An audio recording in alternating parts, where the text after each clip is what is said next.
6:32 right now, and the Mueller report was made public yesterday after a more than 2-year-long investigation. The report is more than 400 pages, and the version that was released is heavily redacted. So for some people, the meant more questions than answers. All right, so what's now? We lost some lighting out here, just tell the control room. So what is next as far as this report release is concerned?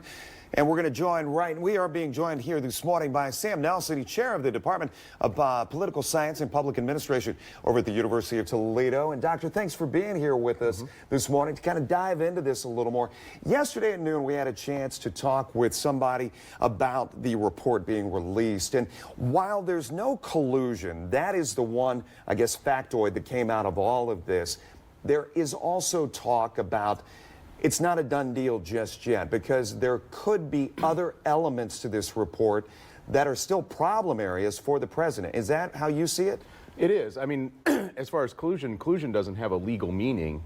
So the report says no conspiracy, but that's a different standard. But obstruction of justice is where a lot of the attention is going to be. That's volume 2 of the report, the second half. There are about 10 different major incidents outlined in the report where the president looks like he attempted to interfere in the investigation, to fire officials responsible for the investigation, dangle pardons. Let me ask you a question. Politically, what does that mean? Legally, what does that mean? I think there's two different things. Legally, no indictment, right? The Justice Department is not going to try to prosecute the president. But Congress has an important investigatory role. They still have the power of impeachment, which is lurking in the background of all of this. And then much of this information is really politically damaging to the president. Even the president recognizes that. He's quoted in the report, right, recognizing the danger to his presidency. And as you look at this going back in history, I mean, is this unprecedented or is this very common? You always hear Nixon brought up, but I mean, is this different than what we saw then, or is it similar?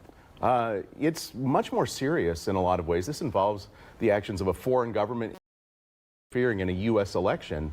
And so Nixon was very serious, obviously. He left office. But he was trying to cover up a single criminal incident and some other associated things. The Bill Clinton impeachment was about testimony in a civil case that involved one other person. So much smaller stakes than talking about foreign interference in an election, the actions of the campaign, and then interference in the Justice Department, which is one of those really important separation of powers issues between the executive branch, Congress, and the judiciary. We talked about this being a teaching moment for you. What is your expectation as far as the next step for Congress?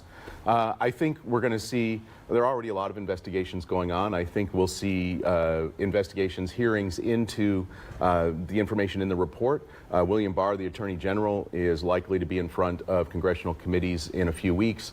Robert Mueller is almost certainly going to be in front of congressional committees just after that. And the Attorney General said he would not block that at all either yesterday. Correct. So there doesn't seem to be any reason to suspect that that's not going to happen. And then other people related to the report, other investigators, potentially people from the White House, people who are listed in the report may be asked to come in. Michael Cohen is trying very hard to get back in front of Congress and offering his testimony about things that may have been redacted or are not clear in the report. So the report is 448 pages. It's huge, but it's really just a roadmap to a lot of other investigations that are likely to happen. And as it works out, teaching a constitutional class right now over UT, no class today, but I'm sure there's going to be one topic you're going to be diving into next week. A lot of exciting conversations. Doctor, thank you so much. We appreciate the time. Thanks for waking up early with us. Thank you.